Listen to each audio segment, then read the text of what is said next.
Hi there, and welcome to the Homestead Education Podcast. Do you have a homestead, farm, or just dream of a rural life?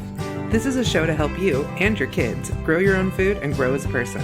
I'm your host, Kody Hanner. I'm a homesteader, homeschool mom of six, and small town enthusiast. I was raised by an old school rancher and blessed by the grace of God to have been exposed to so much of what rural life has to offer. Join me every week to talk about homesteading, homeschooling, and growth with a homestead education. Hi, everyone, and welcome back to the Homestead Education Podcast. I just want to remind you that you can get all of my homestead science books on my website for a new way of teaching agriculture to today's youth and aspiring homesteaders by focusing on small-scale farming and self-sufficiency. If you're a school or co-op and need invoicing, please feel free to reach out to me directly. So hello. I feel like it's been a while since I have just hopped on and chatted with you guys. I've had some amazing guests this last 6 months to a year.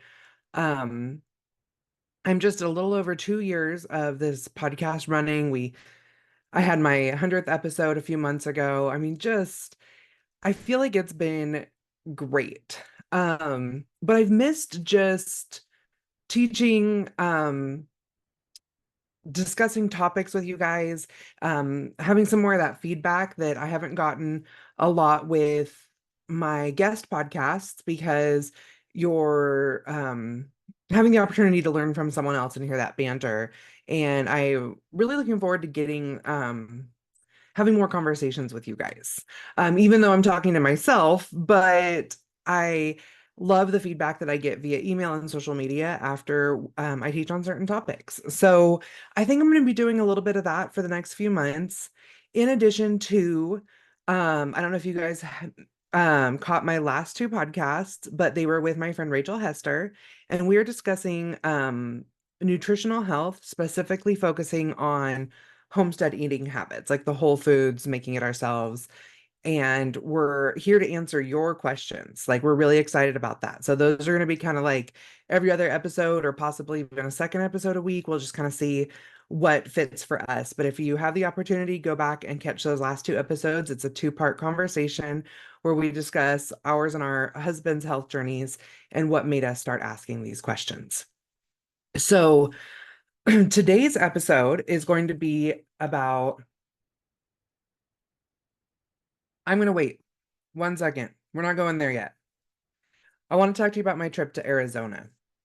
I just got back from a 10-day trip to the Arizona Home Educators Association conference. That was so cool. It was very hot in Arizona, and like we drove through Las Vegas. I think it was 124 degrees that day or something. I mean, just miserable. Not good for us, like Northerners. Like, we were just not digging it. Um, I ended up I spoke 3 times. My husband actually spoke with me one time, and that was a lot of fun. I felt like we really reached a lot of people, and it was really awesome to hear a homeschool dad's point of view on how we're raising our kids in life. And so that was a lot of fun. I feel like a lot of people got a lot out of that. But so Saturday afternoon of the conference was when the assassination attempt on Trump happened.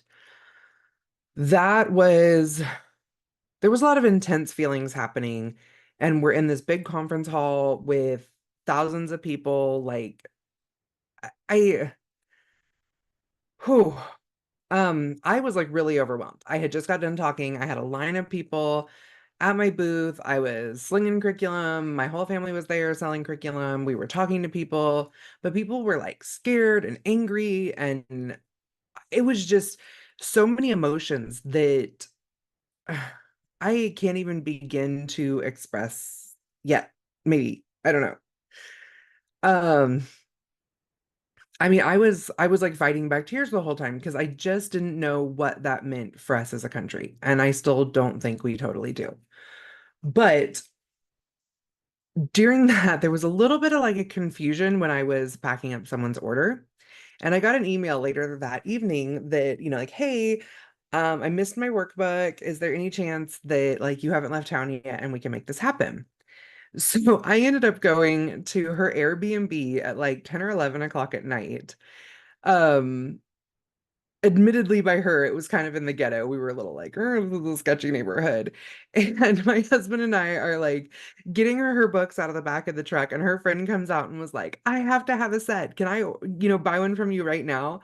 So we're like literally taking her credit card out of the back of our like rental SUV in this like sketchy neighborhood in Phoenix. Like we were all joking, like hopefully they think that we're doing something more dangerous than they are, so leave us alone, because there was like people walking up and down the road and stuff. It was really definitely an interesting experience. But um so no, I don't usually slang curriculum in the middle of the night in dark alleys, but I did in Phoenix last week. um I also officially have a ship date, or like a ship time for my book, Raising Self-Sufficient Kids. It is going to be going out in September of this year. We've had some issues with editors and supply chain stuff, and anyways, it is happening. It is happening. And I'm so excited because this has been such a fun book to write, such a heartfelt book to write, something that um it's been an opportunity to dive deep into our parenting and like really look in the mirror on that, but also to share these concepts with everybody. I'm I have so many people come to me all the time and ask, how do you get your kids on board for the things that you're doing on your homestead? And when I first started reflecting on that and talking to different families and talking to my husband about what we were doing and talking to my kids about what motivates them, it occurred to me that it's less about the actual skills and about having your kids involved in your life beyond their own needs. And that's a huge chunk of what this book is about. So it's actually available for pre-order now. You can go to the website. I'll be sure and link that. Let me make a note, because I always say things like this and then can't remember what I promised you. So I will get that linked for you, as well as the podcast with Rachel. But yeah, you can go ahead and pre-order that now, or it'll be out in September, and I'll be shipping as soon as they hit my front door. So I'm really, really excited for this book. Um it's been long awaited by myself and so many of the parents that I work with. So it's going to be a good one. Just a little bit of, got to take care of some business. The price of all of my products is going up August 1st. I hate that. But shipping costs have gone up. I mean, the price of everything has gone up. Maybe. I mean, like even the cost of shipping has gone up, which rather than up my shipping price, I'm raising like the overall price of everything. I mean, of course, that's just one piece of it, but I'm raising the overall price of everything. But then it makes it where when I am able to do a sale, it's going to be a bigger discount than it would be if I just raised my shipping and raised the price of the book. So, you know, I can sit here and, justify my conversation with myself, because I am. But I think we all understand where the economy is right now, and that's just kind of what I have to do. So, the prices aren't going up to August 1st. So if you had my books on your list for this year, now is the time to go ahead and scoop them up. Um, I'm not raising the price outrageously, so they're still going to be pretty affordable for a full year high school science and that type of thing. So don't worry if you can't get them in time. So, today's episode, I'm so excited. I say excited a lot. So if you listen to this and you think I say excited too much, let me know and I will come up with a new word. But today's episode is about sustainable prepping. Now, I don't consider myself a prepper, and I have never really taught on prepping. However, what I have done is gotten our family in a place where I consider us sustainable preppers. And I just wanted to share that conversation with you so that you could create something that works for yourself. Now, um, what is sustainable prepping? Think about, everybody who's running out and buying all the freeze-dried foods and cases of water and all the things that they need to be like, quote, preppers. Now, are we talking about a weekend storm, or are we talking where you lose power and maybe can't get to town? Or are we talking about a full society shutdown? Or are we just talking about something in between where maybe we had some supply chain disruptions like we did during COVID? I don't know. Regardless of what we're talking about, I think that prepping to some extent should be on everybody's radar.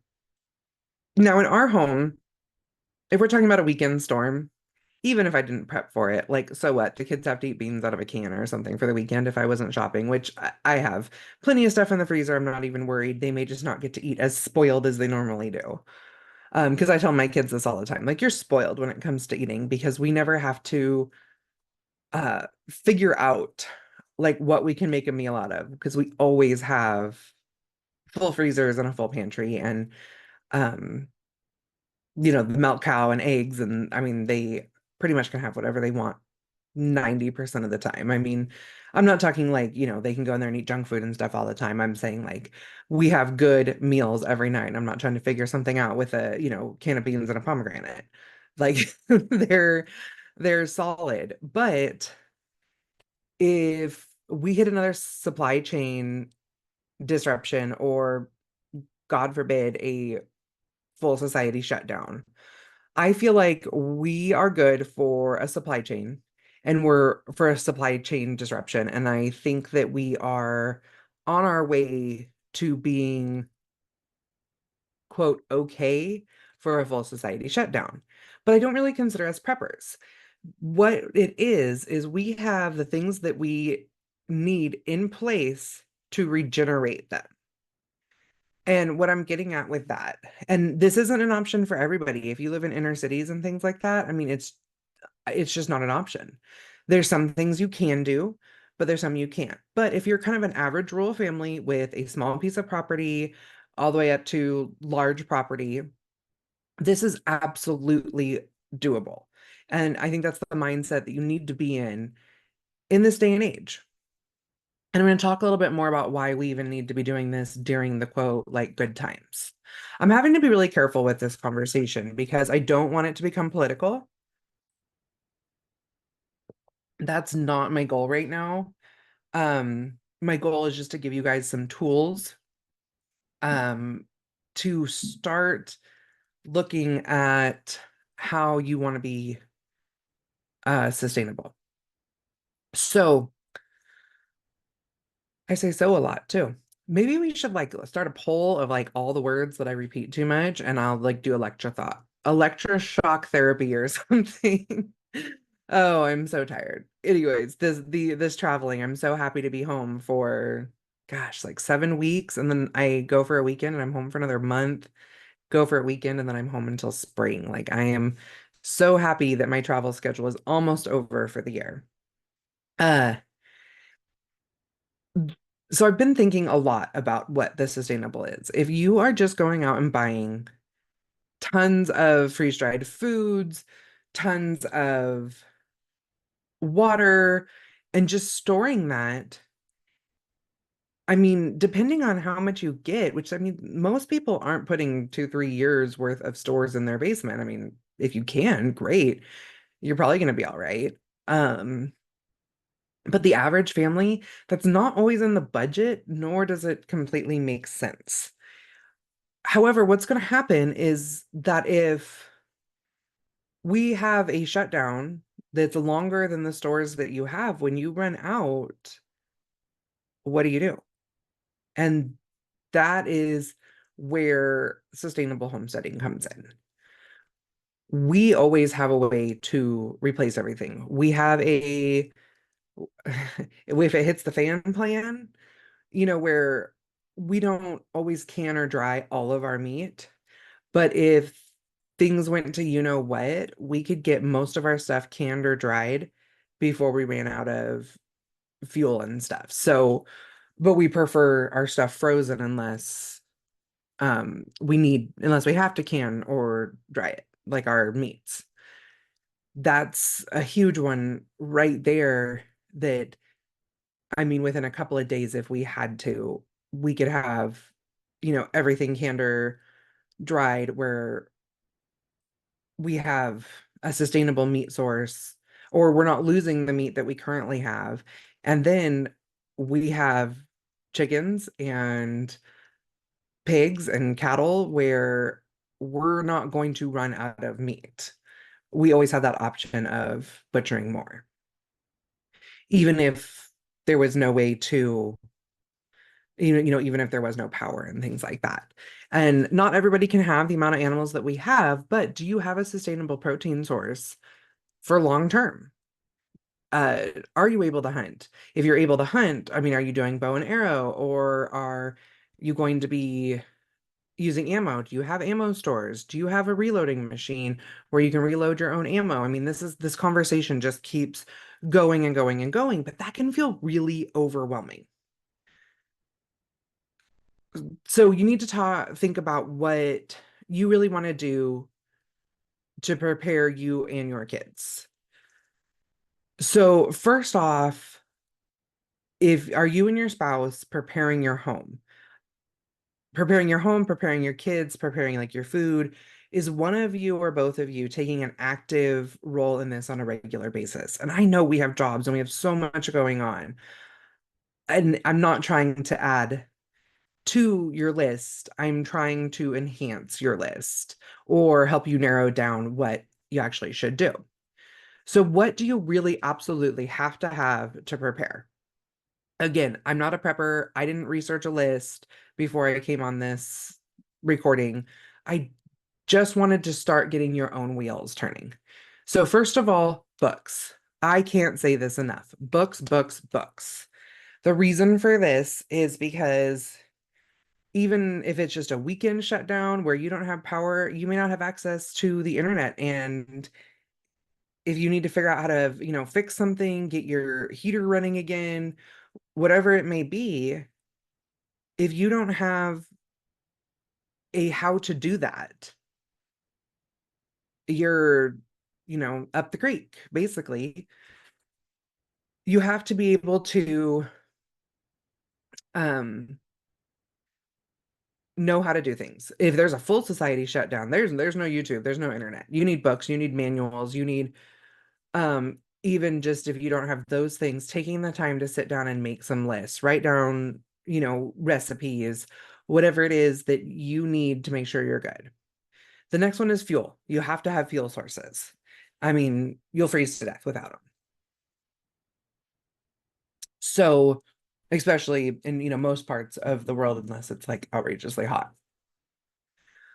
That could be wood, that could be coal, that could be gas, diesel, propane, or alternative sources, such as solar or hydro.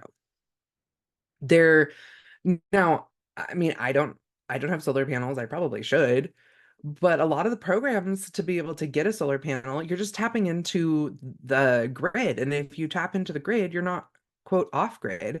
And if everything's shut down, there goes your power too, and you've already invested in these solar panels.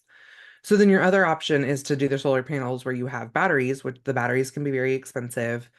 And I'm not saying that you shouldn't do it. I'm just kind of having the conversation. You'd have to set up something like that to truly be able to be sustainable. Now, you probably can't have enough diesel or gas stored. I mean, gas doesn't even last that long to, be driving your car back and forth to town every day if you have like a society shutdown. Of course, you may not be wanting to drive back and forth to town every day. Who knows what town would look like at that point.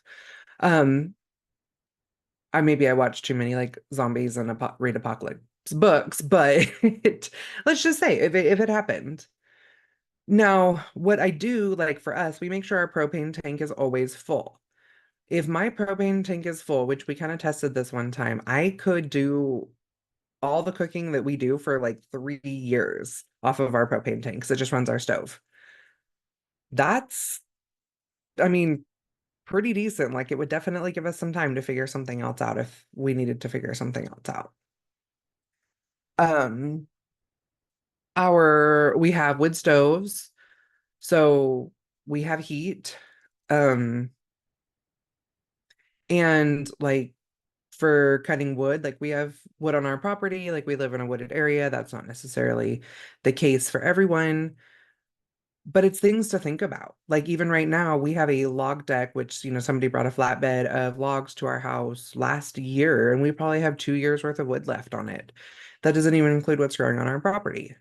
Again, I know that I have something that not everyone does, but do you have these plans in place?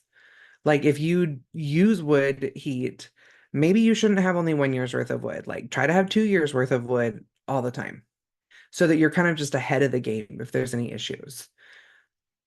Um, the next one is skills. Skills are something that, I mean, you have to have. And, I use the example I use a lot is we made apple cider vinegar last year. We have tons of apple trees on our property. We made some cider. I used all the scraps and cores and stuff to make some apple cider vinegar. It worked. I made the vinegar. My husband's like, so is this a thing now? Like, are we doing apple cider vinegar all the time? I was like, no, I really don't want to do this all the time. But I have the skills to do it and I have the supplies to make it. And then I can use apple cider vinegar for cleaning. There's even some cooking stuff I can do with it if I didn't have access to cleaners.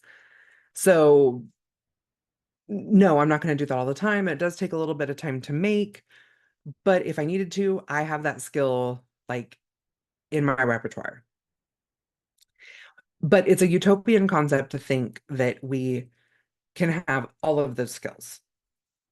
And I don't have all the skills. I'm sure you don't have all the skills. And you'd probably kill yourself trying to learn them all and master them to a point that you feel completely sufficient with them while also trying to run your life. Like, I mean, that's just, it's not feasible. So, I mean, that's again where the books come from. Make sure you have the books that you need, but, take some time to review them. See if there's supplies that you need that you probably wouldn't buy that supply unless you were looking at doing that activity. But if something, like the stuff to make apple cider vinegar, like the big jars and like being able to burp them and stuff, I wouldn't buy that unless I was making apple cider vinegar. So I needed to look at that list and see what I needed. And then I've got those supplies, they're put away. I know what they're for. I have it written down how to make the apple cider vinegar. Like I'm not just relying on the internet. And, maybe start like a binder of the things that like, I did get my recipe from the internet. So print it out, put it in a binder, and just kind of have that be your, like, think of it just like a recipe book, even if it's for things other than baked goods, like how to make your soaps, just like kind of a skills recipe book. I mean, I think that's a really good idea. I should probably do that. I'm smart. So, uh, I'm goodness gracious. So, something else to consider is food on the shelf is better than money in the bank. Now, of course, we all need to have money in the bank, but if there is a full society shutdown, that money in the bank means nothing. Even that jar of cash you have, under your mattress or hidden in the backyard, that is worth nothing unless it's like gold and silver. So, but food is going to feed your family. It's something you can barter with. It's absolutely a necessity. So make sure you have some extras. Keep things on your shelves. And like, so if I were to start fresh today, what I would do is I would either invest in or start saving money to purchase the items that I have to get from a supply chain. So for example, canning jars. I can't make my own canning jars. So I will buy any canning jars I can afford all the time. If I'm at the grocery store and we're a little flush that week, I buy canning jars. I don't care if I'm not going to use them, or at least, I mean, I'll use them at some point, but I don't care that I'm not doing a canning project that week. Especially if I see them on sale. If I see them on sale, I buy two of them. And so that's just something to consider, like always buying just a little bit extra of what you need. Any canning supplies, obviously, that's, kind of goes hand in hand. Like they say you can't reuse jar lids. So, I mean, buy extra jar lids. But if you were really in a, you know, breakdown type system, you may end up reusing jar lids. I mean, it is what it is. So, powerless equipment. So, if you need to cut firewood, a plug-in or a gas chainsaw, you might have some gas on hand, but that's not going to last forever. So you need to make sure that you have saws and axes and splitting mauls, hatchets to do those types of things and know how to work them. I mean, and feel comfortable with them so that you aren't out there trying to learn how to split wood with a splitting maul for the first time when your family is freezing inside. Like, don't do that. Learn how to use it. Some of those things you have to have those beforehand because if the supply chain were to shut down, there's no getting more of those. They aren't even being produced. So someone's going to go get all of them and there's none there for you. Uh, See, fuel. I kind of already mentioned fuel, so make sure you have fuel sources, even just enough that you can figure something out for the time being. Sewing supplies. So I added this one to the list like a little bit later in my thought process because I'm not a big sewer. Like I know how to sew. I learned how to sew as a kid. I know how to work my sewing machine. I know how to hand stitch things. But if everything were to shut down, like you might be mending and remending your husband's jeans 100 times so that he even has pants. So making sure that you have some extra materials, some thread, multiple needle sizes. That's also going to be, kind of necessary. That could be necessary if somebody injures themselves too. I mean, of course, I'm going to get into medications and first aid supplies, but sewing supplies can be very, very important in this type of situation. If you can't, if you don't know how to sew, or if you don't know how to knit or crochet, those can be kind of like harder skills to master. So I would just say like learn how to do some basic sewing. Like even if it's just go down and pick up a couple pieces of like swatches at the craft store, they have like I think they're called like fat quarters and it's for doing quilting, but it's just squares.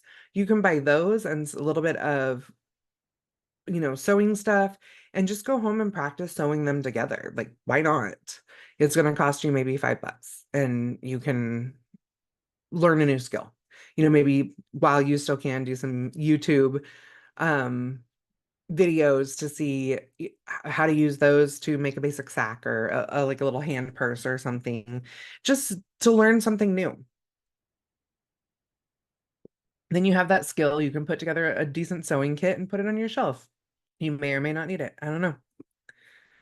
Another one's going to be obviously the medications and the first aid type supplies. So, I mean, first aid supplies, I mean, you can get all sorts of lists of what a basic first aid kit looks like, what a prepper first aid kit looks like, what a survival first aid kit looks like. I mean, there's all sorts of resources out there, and you can make the choice what makes sense for you.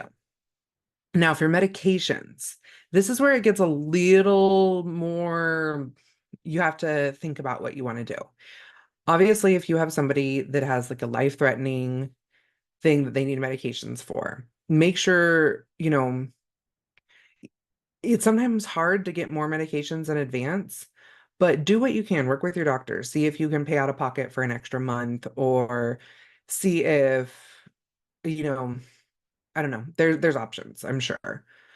Now, for some of the other things, if you have like a kid with asthma, again, see if you can pay for a few extra inhalers out of pocket and then work on making sure that you have some herbal options that those are your first choice and then the inhalers the second choice.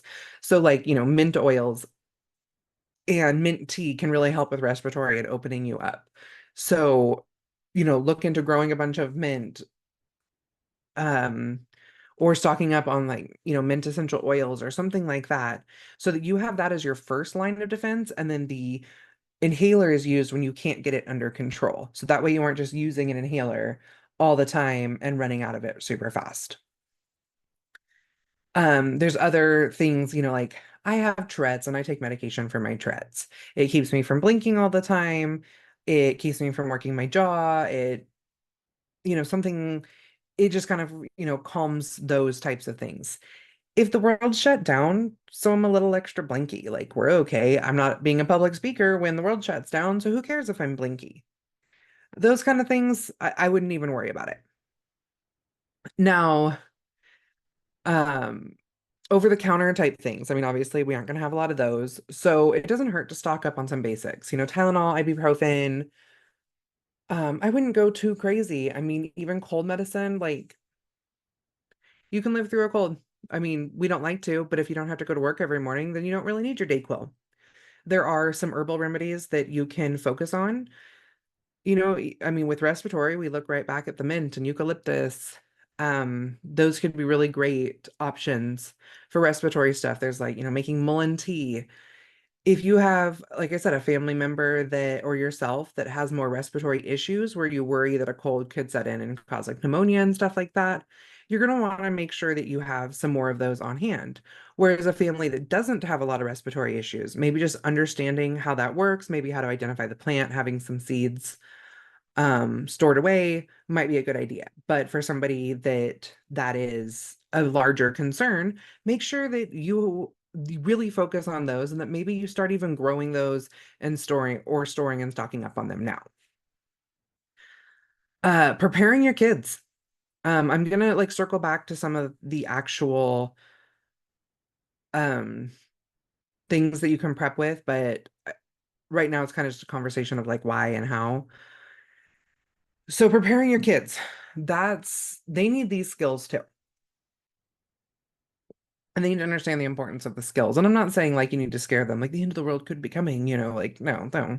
And I'm not even saying that myself. I'm saying that we've seen the supply chain disruptions. So this isn't science fiction. This really happens. Uh, we lost power for a week last year. This is real. So just teaching them some basics, teaching them how to start a fire, teaching them some basic first aid skills. If you already have a farm, teaching them how to do everything on your farm just like you guys do. Even if it's not something they do every day, they need to know how to do it.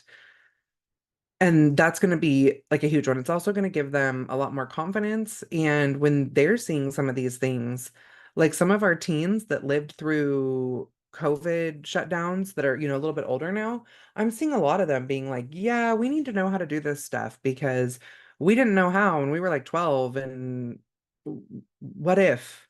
And I think it's going to give them a lot more confidence and security. Adaptability. I mean, that's kind of the same idea is getting them to feel the confidence in case something were to happen, but kind of just, like we have these conversations, like it's okay for your kids to be bored. It's also okay for them to be in uncomfortable situations. So working outside in the heat, being a little cold sometimes, those are all okay. Emotions and feelings and elements to experience. So if you're doing that with them, if we ever did get into a situation that they needed to persevere through those, they're going to be a lot more adaptable than somebody who hasn't. Now, the next two things I have to talk about on that is trust and obedience.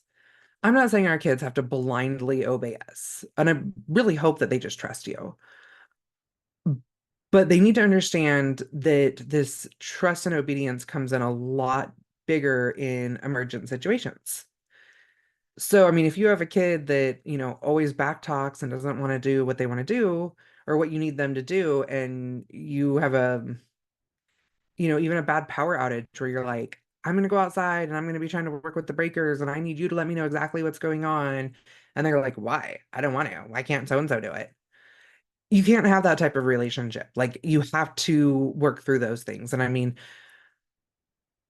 yeah, I know sometimes that's easier said than done, but at least having those conversations that in that situation, like you can be mad at me because I took your phone away all you want, but if something were to happen that we had an emergency, I need to know that I can trust you. You need to be able to trust me. And there needs to be some blind obedience while we get things under control. So those are just some thoughts to have. My new book that I mentioned, Raising Self-Sufficient Kids, does cover some of that and how to build those relationships. So then I say, why should we be homesteading? Why should we be prepping if everything's okay? Be because if tomorrow it wasn't, what skills did you give up on? What books did you not buy? What food is not in your pantry? And that's it. It's a really important conversation to have with yourself.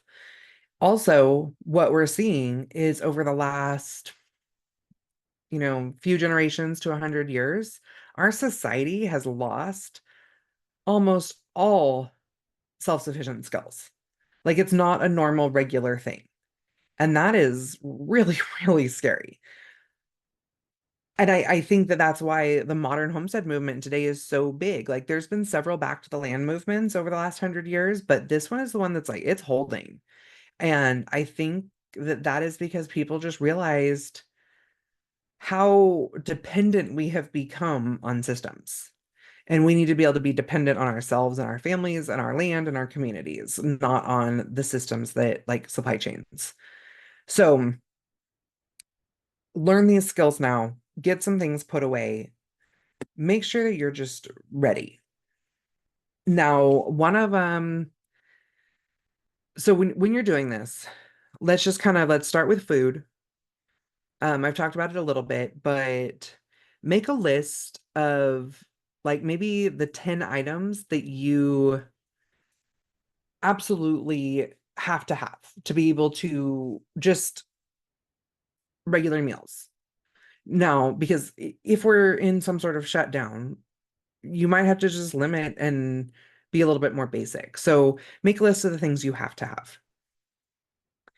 I mean, I suggest this when I'm talking about creating local food systems, when you're starting homesteading. So, I mean, it's a really like basic, I repeat it a lot.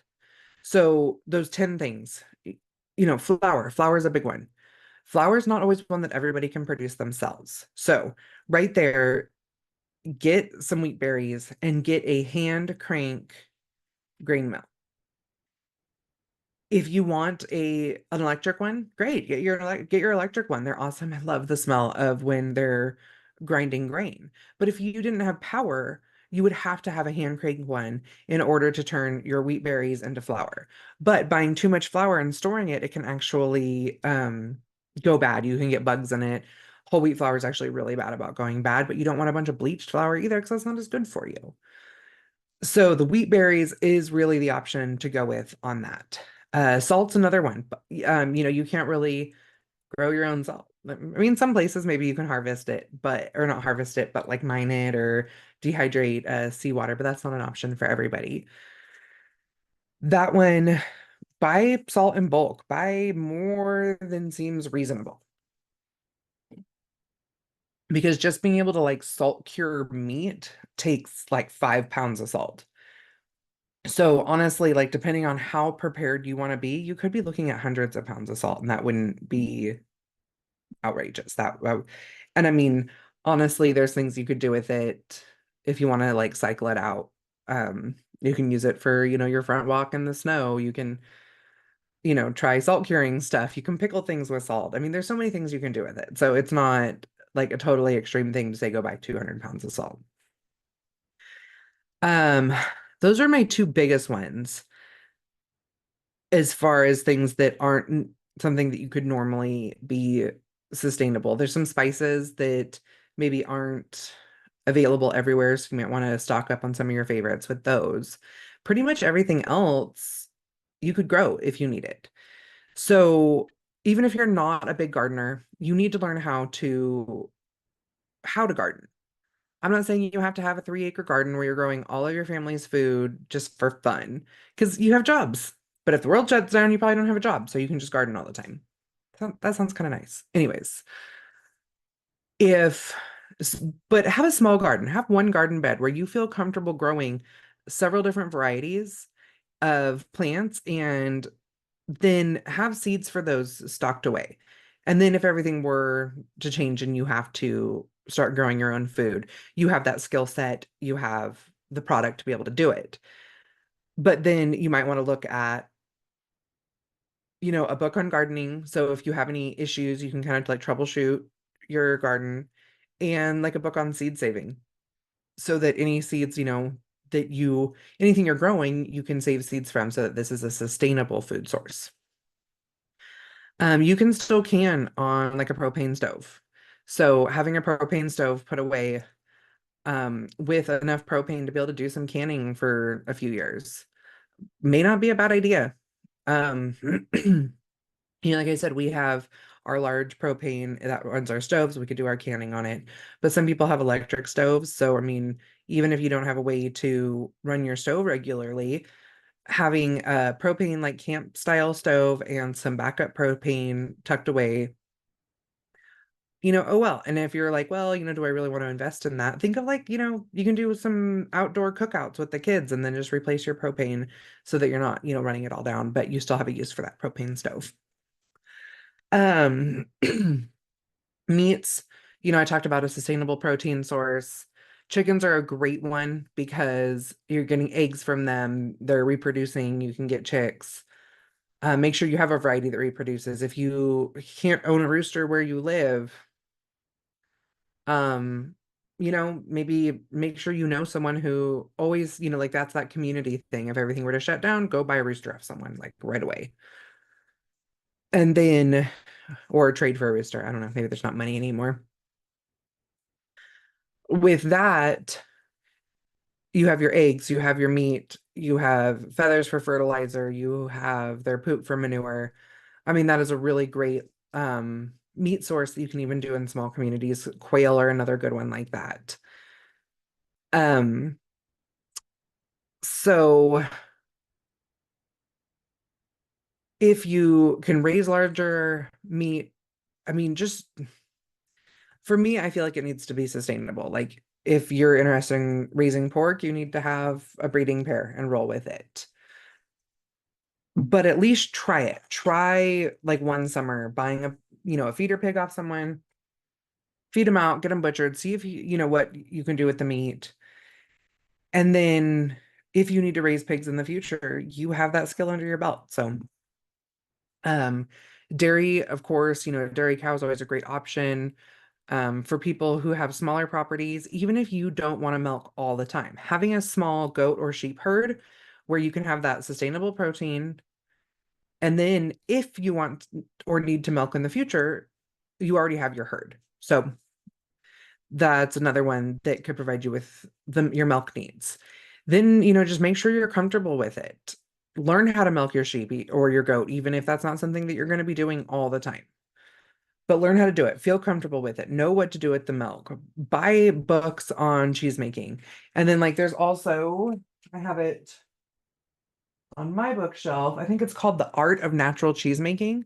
And you don't use any like store-bought uh bacterias and things like that you need for making cheese. So, if there was supply chain shutdowns and you didn't have access to those things, you could still be making cheeses and sour creams and that type of stuff with um using that book. Um just trying to think of all the things because like I said, I'm not a prepper. I didn't make like a whole list because I'm not the expert on this. What I am though, I am the expert on teaching how to like work a lot of these things into your daily life. So that's the conversation I'm having with you guys right now. Learn how to bake bread. Learn how to do it regularly. Try to bake a loaf of bread once a week. I mean, the kids will love it. So good with fresh jam and jelly. And hey, learn how to like make your own jam and jelly. There's all these different things that you can do that it could be like a hobby or a side project or, just kind of, something just investing in your family's future. If nothing else, you are teaching your kids the skills that they need to be able to do these things one day. Now, the books I would suggest. I'm not necessarily giving some exact names. Of course, I would suggest mine. My high school textbook covers 18 different aspects of homesteading and could give you some really good insight on the things that you want to focus on. I'll link that in the show notes. Now, another one is anything on emergency medicine. Now, I have one called the Survival Medicine Handbook. It's about this thick. I think I paid about $50 for it on Amazon. But I flipped through it. I mean, it even has how to do childbirth and stuff. Like, I think that's a good one to have on your shelf because if we don't have access to medical care, the person who can read that book the best is going to be the one that we're going to. So I already mentioned seed saving. Now, with that and like herbalism and type stuff, like I have 3 books on herbalism. One is on how to grow the herbs, one is on how to make, the teas and tinctures and all the different things. And the last one is on, oh, I have more. I have them on foraging and I have them on herbal antibiotics. So with all of those, yeah, they all kind of like the foraging book tells you what you can do with the plants once you have them and, so on and so forth. But I like having ones that really focus on a few different concepts with that. Herbalism is another one right off the bat. They teach you like what are the 5 things that you want to make sure that you're um prepared for with your family or that you want to do herbal remedies for and really focus on those. Like you don't need to know how to do herbal remedies for every disease that's out there. You just need to know how to do it. Do the ones that are really important to your family. Or if you have, a plant that really grows abundant on your property, like I have tons of mullein. So I do a lot of different stuff with mullein, even though I don't use it a lot because then I trade it and sell it and things like that. So let's see here. Get some books on building some basic things, how to do repairs on your home, how to do repairs on your roof, how to build a chicken coop, um, how to do electrical work, especially alternative like solar and hydro and wind. Just doesn't hurt to have it. If you're on a well, have a book on how to work on and repair your well. Get a hand pump for your well. That's not a book, but get a hand pump for your well. You'll thank me for that. Now, camp cooking. I know that sounds a little silly. Like most camp cooking books are kind of like camp cooking with kids. But I mean, honestly, if you're suddenly to cook, like you're on a camping trip all the time, you're going to be really thankful for a book like that. It might even give you some ideas on things you want to stock up on.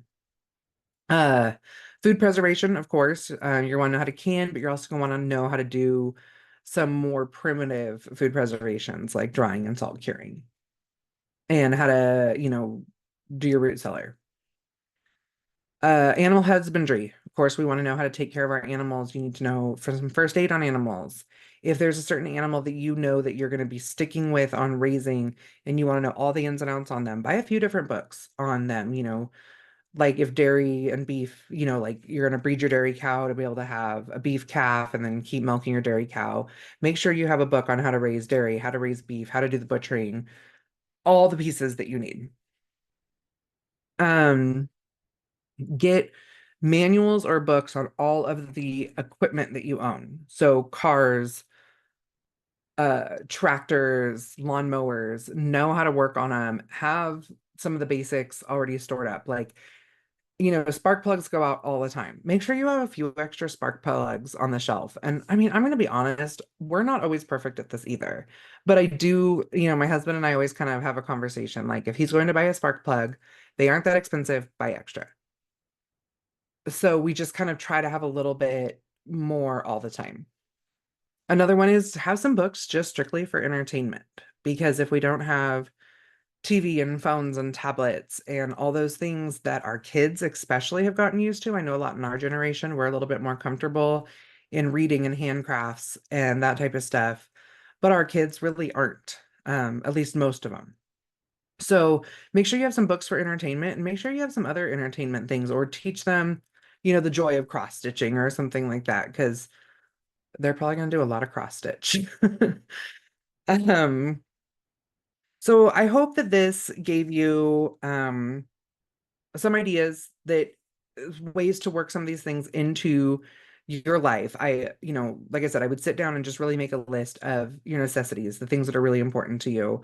And I'm not, your favorite face cream that makes it look like where you don't have any wrinkles is not a necessity. Having something on hand that could be a dual purpose everything, like we make lard.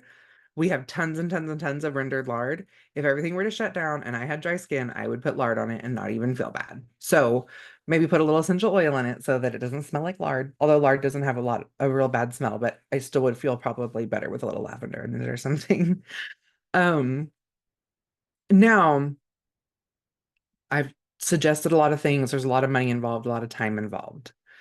This is where the conversation gets to where you have to make some choices. So I would start saving now. And so this conversation is really great for families that are also thinking about homeschooling and are wanting to have one parent home. So, like I said, make that list. It's okay to remove some things from your life that you don't always need. Um, like I really hate to admit it, but we don't need chocolate. So that may not be a priority, but already like working into your lives that chocolate isn't something you have all the time, and then get it as a treat to bake cookies once in a while or something, that might be a consideration because that's going to save you a lot of money. Um, Start making sure you have all the things that you need now. So invest a little extra in these things, but also cut back on a few things to save money to be able to afford those extras. Um, and the reason I say this is like trying to figure out a way to have one family member home is, you know, when you're like, say, like a parent is getting ready to be home, invest in like the laundry detergent you need for a year.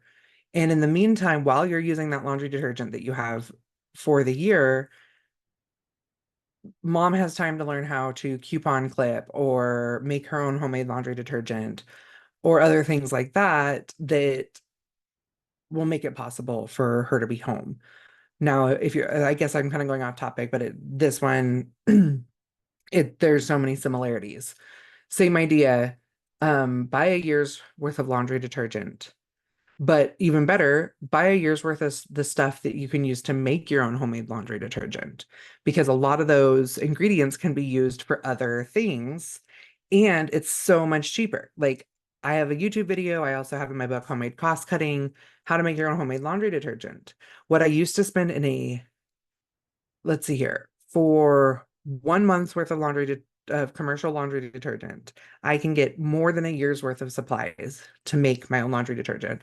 And those supplies include like baking soda and superwash soda that both can be used for other things around the home and homestead. So, I mean, you could probably buy 2 or 3 years worth of that stuff and still only spend $40. So start looking at those types of things because that's going to enable you to, okay, now my laundry detergent is handled, but I really want to buy a whole bunch of canning stuff.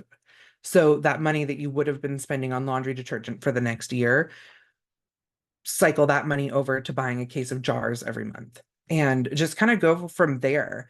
And you would really be surprised how much you can do that type of stuff. So I am going to put a link to my book, Homemade Cost Cutting, in the show notes. That is how my husband and I saved $3,500 a year just by making some things at home, like the laundry detergent. And it gives a lot of those tips on um, how to take something, integrate it into your life, and save the money and like use that money for something else. So I hope that this helped you guys. I hope that you learned something today. If you have any questions on how to integrate a specific thing in your life, feel free and reach out at hello@thehomesteadeducation.com. And also, if you have any specific questions that you'd like me to cover, look into, or just get my opinion on, feel free and reach out to me as well. It was great talking to everybody today, and keep growing. Thank you for joining me today at the Homestead Education, and I hope that I have given you something to think about this week. To help others find me, please comment and leave a review on your favorite podcast player. You can also follow me on Facebook at The Homestead Education and Instagram at Homestead_education. Do you have questions that you would like answered or just want to say hi? Please email me at hello@thehomesteadeducation.com. Until next time, keep growing!